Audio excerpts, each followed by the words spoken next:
નમસ્કાર મિત્રો, જો તમે પણ ગુજરાતના એવા પાલનપુર, સિદ્ધપુર, મહેસાણા, વિરમગામ, સુરેન્દ્રનગર જેવા શહેરોથી જો તમારે દ્વારકા જવું હોય તો આજના વિડીયોમાં હું તમને એક એવી ટ્રેનની વાત કરીશ જેમાં તમે સફર કરીને આરામથી દ્વારકા આવી શકશો.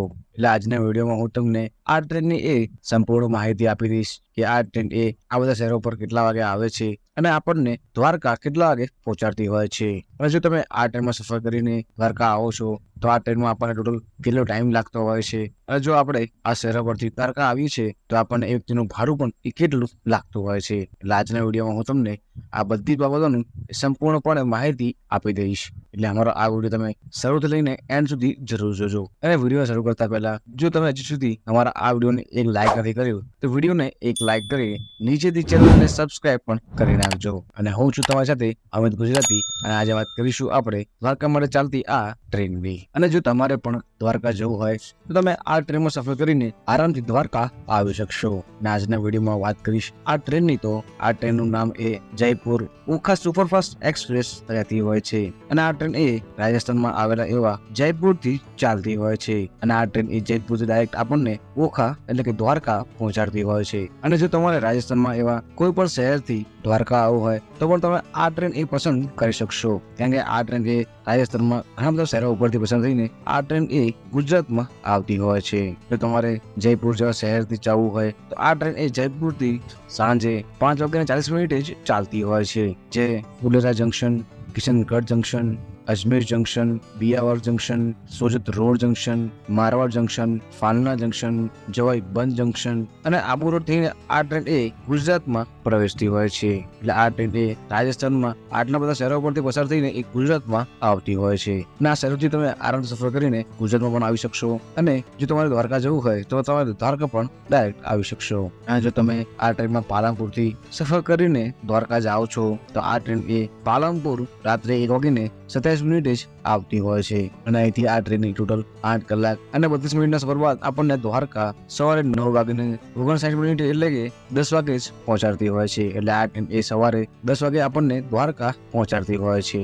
અને જો તમારે આ ટ્રેનમાં સફર કરીને દ્વારકા આવવું હોય તો વાત કરું આ ટ્રેનના નંબરની તો આ ટ્રેનનો નંબર એ 20,952 રહેતો હોય છે. અને આ ટ્રેન એ પાલનપુરથી આગળ એ ગુજરાતમાં Siddhpur junction, Mehsana junction, Viramgam junction, Surendranagar junction, Rajkot junction, Hapa junction, Jamnagar, Khambhalia junction અને આ ટ્રેનનું એ છેલ્લું સ્ટેશન એ દ્વારકા રહેતું હોય છે. અને વાત કરું આ ટ્રેનમાં કોચિસની તો આ ટ્રેનમાં તમને ટોટલ 5 પ્રકારના કોચિસ જોવા મળતા હોય છે. જેમાં general class, 3 tier AC, 2 tier AC, first tier AC અને સ્લીપર ક્લાસ અહીંયા તમને જોવા મળતો હોય છે. અને જો તમારે આ ટ્રેનમાં સફર કરીને પાલનપુર જેવા શહેરથી કે અન્ય કોઈ શહેરથી દ્વારકા આવવું હોય તો આ ટ્રેન એ આ અલગ અલગ શહેરથી કેટલા વાગે ચાલે છે તો એમાં આ ટ્રેન એ સિદ્ધપુરથી રાત્રે 1:51 ચાલે છે, મહેસાણા જંકશનથી 2:28 ચાલે છે અને વિરમગામ જંકશન આ ટ્રેન એ રાત્રે 3:30 જ આવતી હોય છે. અને ત્યાંથી આ ટ્રેન આગળ વધીને એ સુરેન્દ્રનગર આવતી હોય છે. અને આ ટ્રેન સુરેન્દ્રનગર સવારે 4:37 જ આવતી હોય છે. અને ત્યાંથી આ ટ્રેન રાજકોટ જંકશન સવારે 6:15 આવે છે, હાપા જંકશન સવારે 7:30 આવે છે, જામનગર જંકશન 7:44 આવે છે અને ખંભાળિયા જંકશન આ ટ્રેન એ સવારે 8:37 જ આવતી હોય છે. અને ત્યાંથી આ ટ્રેનનું એ છેલ્લું સ્ટેશન એ દ્વારકા રહેતું હોય છે. અને આ ટ્રેન એ દ્વારકા 10 વાગે જ આવતી હોય છે. અને આ ટ્રેનનો એ સૌથી મોટો હોલ્ડ એ રાજકોટમાં જ રહેતો હોય છે. અને રાજકોટમાં આ ટ્રેન ટોટલ અહીંયા 10 મિનિટ જેટલી ઊભી રહેતી હોય છે. અને જો તમે આ ટ્રેનમાં સફર કરીને દ્વારકા આવવા માંગો છો તો વાત કરવા ટ્રેનની સ્પીડની તો આ ટ્રેનની એ એવરેજ સ્પીડ 58 કિલોમીટર અને મેક્સ ટુ મેક્સ સ્પીડ એ 130 કિલોમીટરની રહેતી હોય છે. અને આ ટ્રેન એ ટોટલ જયપુરથી દ્વારકા સુધીમાં 1056 કિલોમીટરનું અંતર કાપતી હોય છે. પરંતુ જો તમે આ ટાઈમમાં પાલનપુર સફર કરીને દ્વારકા આવો છો તો આ ટ્રેન એ ટોટલ 534 કિલોમીટરનું અંતર જ કાપતી હોય છે. અને આ અંતર કાપવામાં આ ટ્રેને ટોટલ 8 કલાક અને 32 મિનિટ જેટલો સમયગાળો એ લાગતો હોય છે. અને વાત કરું આ ટ્રેનમાં કોચિસની તો આ ટ્રેનમાં તમને ટોટલ 5 પ્રકારના કોચિસ જોવા મળે છે. જેમાં આ ટ્રેનની એકદમ શરૂઆતમાં જનરલ કમ્પાર્ટમેન્ટ હોય છે, 8 જેટલા સ્લીપર ક્લાસ હોય છે, 6 જેવા 3 ટાયર એસી હોય છે, 2 2 ટાયર એસી અને એક જ અહીંયા આ ફર્સ્ટ એસી તમને જોવા મળતું હોય છે. અને ટ્રેનની એન્ડમાં તમને અહીંયા ટોટલ 2 પ્રકારના એ જનરલ કમ્પાર્ટમેન્ટ જોવા મળતા હોય છે. જો તમને અહીંયા આ ટ્રેનમાં ટિકિટ ના મળે તો તમે આ ટ્રેનમાં એ જનરલ કોચમાં સફર કરીને પણ આરામથી દ્વારકા આવી શકો છો. અને જો તમારે આ ટ્રેનમાં સફર કરીને દ્વારકા આવવું હોય તો આ ટ્રેન અહીંયા એ પાલનપુરથી તમને રોજ ચાલતી જોવા નહીં મળે, કેમ કે આ ટ્રેન અહીંયા અઠવાડિયામાં ખાલી એક જ દિવસ ચાલે છે, એ પણ બુધવારે. અને જો તમારે બુધવારે દ્વારકા આવવું હોય તો તમે આ ટ્રેન એ પસંદ કરી શકો છો કે આ ટ્રેન એ બુધવારે આ બધા શહેરોમાંથી પસાર થઈને એ દ્વારકા માટે આગળ આવતી હોય છે.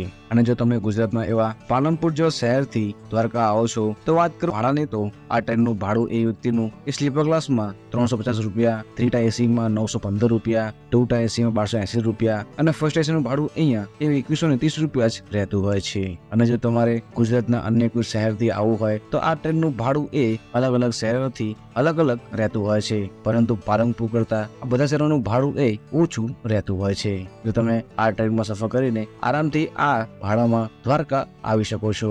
અને જો તમારે આ ટ્રેનમાં કન્ફર્મ ટિકિટ કરાવવી હોય તમે આ ટ્રેનમાં ટિકિટ એ 2 કે 2.5 મહિના પહેલા કરાવવાનું ના ભૂલતા, કેમ કે આ ટ્રેનમાં પણ જલ્દી ટિકિટ એ ફૂલ થઈ જતી હોય છે. એટલે તમને એન્ડ ટાઈમ ઉપર આ ટ્રેનમાં ટિકિટ એ જલ્દી કન્ફર્મ નહીં મળે. એના પછી તમારે આ ટ્રેનમાં ટિકિટ કરાવવા માટે એ તત્કાલનો વેટ કરવો પડતો હોય છે. અને આ ટ્રેનમાં તમને ટોટલ આ જનરલ કમ્પાર્ટમેન્ટ પણ જોવા મળતા હોય છે. જો તમને ટિકિટ ના મળે તમે આ જનરલ કમ્પાર્ટમેન્ટ પણ સફર કરીને દ્વારકા આવી શકો છો, પરંતુ તમને આ જનરલ કમ્પાર્ટમેન્ટમાં એ હેરાન થવું વધારે પડી શકે છે.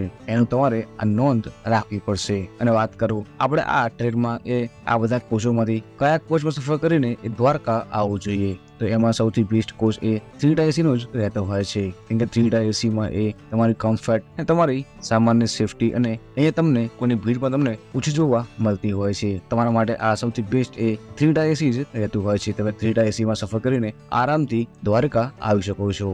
અને જો તમારે આ ટ્રેનમાં સફર કરીને પાછું દ્વારકાથી પાલનપુર જેવા આ રૂટ ઉપર આવવું હોય તો આ ટ્રેન એ દ્વારકાથી પરત એ ખાલી સોમવારે જ ચાલતી હોય છે. અને આ ટ્રેન એ સોમવારે દ્વારકાથી રાત્રે 10:06 જ ચાલતી હોય છે, જે ટોટલ 9 કલાક અને 24 મિનિટ પછી આપણને એ પાલનપુર સવારે 7:30 જ પહોંચાડતી હોય છે. અને આ ટ્રેનનો નંબર એ 20,951 રહેતો હોય છે. અને આ ટ્રેનનું નામ પણ એ Okha Jaipur Superfast Express train જ રહેતું હોય છે. અને આ ટ્રેનમાં એ દ્વારકાથી પાલનપુરનું ભાડું જેટલું એ પાલનપુરથી દ્વારકાનું રહેતું હોય છે એટલું સેમ જ ભાડું આ દ્વારકાથી પાલનપુરનું રહેતું હોય છે. અને જો તમે દ્વારકા ફરવા આવી રહ્યા છો અને તમારે જો આખો દ્વારકા માત્ર 120 ફરવું હોય તો પણ અહીંયા આરામથી ફરી શકશો, કેમ કે એનો વિડીયો ઓલરેડી અમારી યુટ્યુબ ચેનલ પર આવી ગયો છે, તમે ત્યાંથી પણ જોઈ શકો છો. અને એ વિડીયોની લિંક હું નીચે ડિસ્ક્રિપ્શનમાં આપી દઈશ, તમે ત્યાંથી પણ જોઈ શકશો. અને એની પહેલા જો તમે હજી સુધી અમારા આ વિડીયોને એક લાઈક નથી કર્યું તો જલ્દી અમારા આ વિડીયો નીચેથી એક લાઈક કરીને ચેનલને સબસ્ક્રાઇબ પણ